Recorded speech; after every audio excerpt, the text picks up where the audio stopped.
কেন নবী এলেন মক্কাতে, উজালা হলো সারা দুনিয়াতে,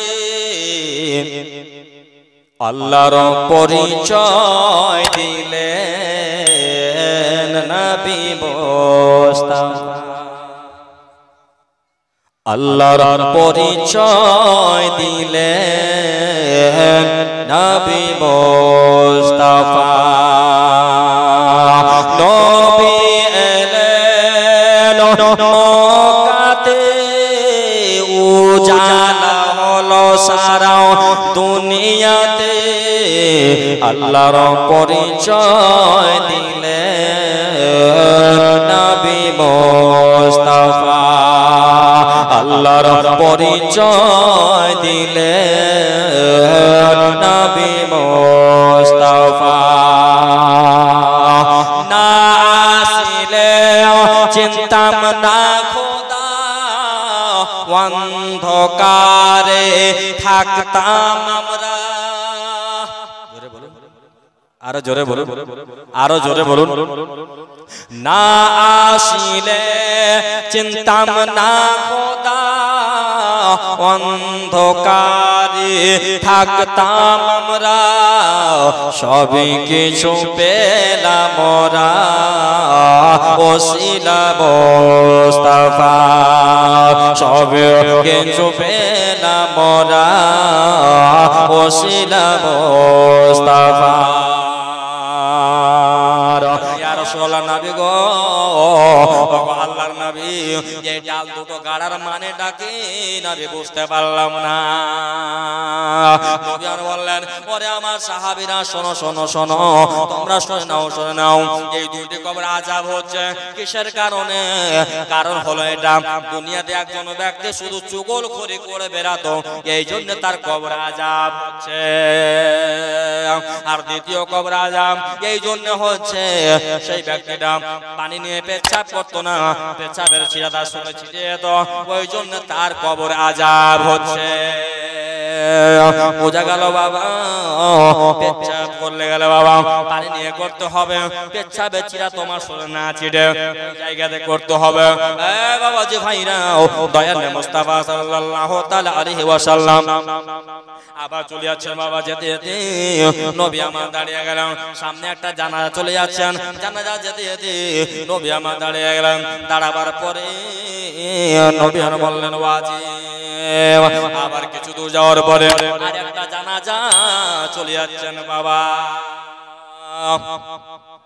যাওয়ার পরে আবার আল্লাহর নামে দাঁড়িয়ে গেলেন আমিন, ওয়াজিব হয়ে গেল। জিজ্ঞাসা করা হলো, আমিন বলছেন, ওয়াজিব হয়ে গেল মানে? তো আল্লাহর ফেরেশতা জিবরিল দোয়া করছেন, আর জানাজার পাশে লোক যাচ্ছে, তিনারা বলছেন লোকটা খুবই খারাপ ছিল, এত বদকার, এত গুনাহগার, এত লোককে আঘাত দিয়েছে, এত আলিমকে, এত তালেবে ইলমকে, এত হাজীকে, এত গাজীকে, এই বাপকে, মাকে, ভাইকে, বোনকে সবাইকে আঘাত দিয়েছে, এই জন্য তার জন্য জাহান্নাম ওয়াজিব হয়ে গেল। আবার দ্বিতীয় জানাজা চলে যাচ্ছেন বাবা। তখন বললেন কারণটা কি? এটা মানে কেন বুঝতে পারলাম না নবী। তখন বললেন শোনো শোনো, এই জানাজাটা হলো জান্নাতি জানাজা। জোরে বলুন সুবহানাল্লাহ। নবীর জবান দ্বারা বেরিয়ে গেছে, পৃথিবীর এমন কোন ব্যক্তি নাই সেটাকে জাহান্নামী করতে পারে। বাবা যে ভাইরা গো, এই ঈদ চলে গেল, ঈদ আপনারা ঈদ মানিয়েছেন বেরাদার। ঈদের দিনে ওমর ফারুক আযম রাদিয়াল্লাহু তাআলা আনহু বাবারা বাবা ঈদের দিনে বসে ঘরের ভিতরে দরজা লাগিয়ে কান্নাকাটি করছে, কারণ তাদের ভয় ছিল রমজান মাসে রোজা করলাম, তারাবি পড়লাম, নামাজ পড়লাম, দারু খৈরাত করলাম, কবুল হলো কি হলো না। সাহাবীদের আকীদা এরকম ছিল। আর আজকালকার বাবা কিছু কিছু ব্যক্তি রয়েছেন যে ডাক্তার বলে দেয় তোমাকে রোজা করতে হবে না, তোমাকে নামাজ পড়তে হবে না, তাহলে ডাক্তারের কথাতেই রাজি হয়ে গেল। আলিমের দিনে বলতে বলতে বাবা কত আলিম চলে গেল দুনিয়া ছেড়ে, কত আলিম শহীদ হয়ে গেল, কিন্তু বাবারা আলিমের কথা কেউ শুনছে না। কারণ বর্তমান জামানায় আলিমের সম্মান কমে যাবে, কারণ আপনাদের এমন অবস্থা হয়ে যাবে, আলিমের সম্মান যখন কমে যাবে, আলিমের সম্মান যখন হবে না, আলিমের লাঞ্ছনা যখন হবে, তখন বাবা দিনের পর দিন কিয়ামত করিব হয়ে যাবে। কারণ আসমানে থেকে আযাব নামতে নাজিল হবে। কারণ বাবারা আলিমে দিন যদি থাকে, আহলে সুন্নাত আলিম, আপনারা সবাইকে ভালোবাসবেন, জোরে বলুন সুবহানাল্লাহ। কারণ আল্লাহর নবী আলিমদের প্রতি দায়িত্ব দিয়ে গেছেন, আল উলামাউ ওয়ারাসাতুল আম্বিয়া। বাবাজি ভাইরা, আর আলিমদেরকে ভালোবাসুন, আলিমের সুহবতে বসবেন, আলিমের দিনকে অবশ্যই অবশ্যই ভালোবাসবেন, খারাপ দেখবেন না, আলিমের অভিশাপ নেবেন না। কারণ আমার বোনেরা গো, যারা মসজিদে আলিম থাকছেন, আলিমের দিকে রাখছেন, তাদের বেতন দেন, মাশাআল্লাহ সুবহানাল্লাহ, তাদের কাছে টিউশন পড়েন, টাকা পয়সা দিয়ে পড়েন, মায়েরা বোনেরা এক জায়গায় টিউশন করে নেন। আলিমের দিনকে বলবো, আপনারা দিনের খিদমত করেন, আপনাদের অনেক কষ্ট করতে হবে, আল্লাহর নবী কষ্ট করেছেন, আপনাদের আমাদের করতে হবে। আপনারা ঢিল ছেড়ে দেন, দিনের পর দিন মুসলমান ধ্বংস হয়ে যাবে। কারণ আজকে যদি আলিম যদি সেই সব ছেড়ে দেয়, দুনিয়াতে বেশি দিন মুসলমান লাস্টিং করবে না, সব জায়গাতে মার খাচ্ছে। কারণ আলিম বলে নামাজ পড়ো, করবে না, রোজা করো, করবে না, হজ করো, করবে না, যাকাত দাও, দিবে না, দান করো, করবে না, সবই তো উল্টা করছে গো। তো সিধা করবেন কখন? উপায় নাই। দয়ানে মুস্তাফা সাল্লাল্লাহু তাআলা আলাইহি ওয়াসাল্লামের দিওয়ানা আশিক হয়ে যাও বাবাজি ভাইরা, মা আমার বোনেরা। প্রায় 12:09 বেজে গেল। আপনাদের আবার কালকে আবার আপনাদের প্রোগ্রাম আছে, অনেক পারছেন, সুবহানাল্লাহ মাশাআল্লাহ। আপনারা তাকিয়ে আছেন কখন মুলবি ছাড়বে, কখন আমরা বাড়ি যাব। সুবহানাল্লাহ মাশাআল্লাহ। আমি পারছি, একবার দুরূদ পড়ুন, নাতে পাক পড়ুন ইনশাআল্লাহ।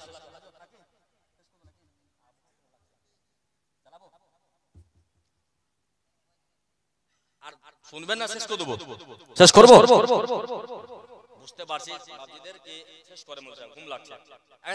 আল্লাহুম্মা সাইয়্যিদানা মাওলানা মুহাম্মদ ওয়া আলা আলি সাইয়্যিদানা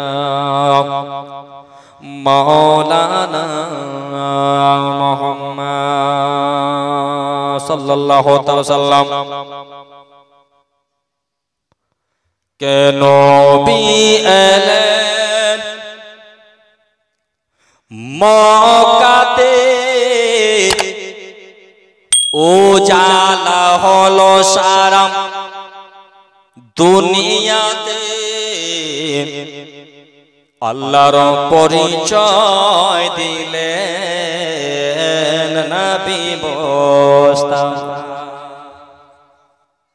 আল্লাহর পরিচয় দিলেন নবী মুস্তাফা। নবী এলেন মক্কাতে, উজালা হলো সারা দুনিয়াতে, আল্লাহর পরিচয় দিলেন নবী মুস্তাফা। আল্লাহর পরিচয় দিলেন নবী মুস্তাফা। না আসিলে চিন্তাম না খোদা, অন্ধকারে থাকতাম আমরা। আরো জোরে বলুন, আরো জোরে বলুন। না আসিলে চিন্তাম না খোদা, অন্ধকারে থাকতাম আমরা, সবই কিছু পেলাম মোরা ওসিলা মুস্তাফা। সবই কিছু পেলাম মোরা ওসিলা মুস্তাফা। নবী এলেন, সুবহানাল্লাহ। তসলিম আলী 1.5 কুইন্টাল মাকাই তার দাদির নামে। নারে তাকবীর, নারে তাকবীর, নারে রিসালাত, নারে হায়দারি। সুবহানাল্লাহ মাশাআল্লাহ। সুবহানাল্লাহ। তসলিম আলী একজন, সুবহানাল্লাহ। আর একজন কি হতে পারবেন না? তসলিমে জোড়া হয়ে যান, পারবেন? এদের 1.5 কুইন্টাল, এত ভুট্টার দেশ, পারবেন না? সুবহানাল্লাহ মাশাআল্লাহ নেই সুবহানাল্লাহ মাশাআল্লাহ আচ্ছা না দিলে তো লিখে যান মাশাআল্লাহ নামটা পরে ইনশাআল্লাহ বলে দেব কে নবী এলেন মক্কাতে ও জালা হলো সারা দুনিয়াতে আল্লাহর পরিচয় দিলেন নবী মুস্তাফা 2 মাসের পেটে নবী বাবা হারালেন 6 বছর বয়সে নবী মাতা হারালেন দুনিয়াকে দেখিয়ে দিলেন এতিম নবী মুস্তাফা দুনিয়াকে দেখিয়ে দিলেন এতিম নবী মুস্তাফা নবী এলেন মক্কাতে উজালা হলো সারা দুনিয়াতে আল্লাহর পরিচয় দিলেন নবী মুস্তাফা আল্লাহর পরিচয় দিলেন নবী মুস্তাফা বাবা জিরা আমার বড়রা আমার গাউসে আজম রাদিয়াল্লাহু তাআলা আনহু বাবা জিরা ভাইরা গো আমার গাউসে আজম রাদিয়াল্লাহু তাআলা চলিয়া যান যেতে বাবা সামনে নদী রয়েছে নদীর পাশে বাবা একটা বুড়ি যেন কান্নাকারি করছে আমার গাউসে আজম রাদিয়াল্লাহু তাআলা জিজ্ঞাসা করে বুড়ি মাকে ও বুড়ি মা তুমি কেন কান্না করো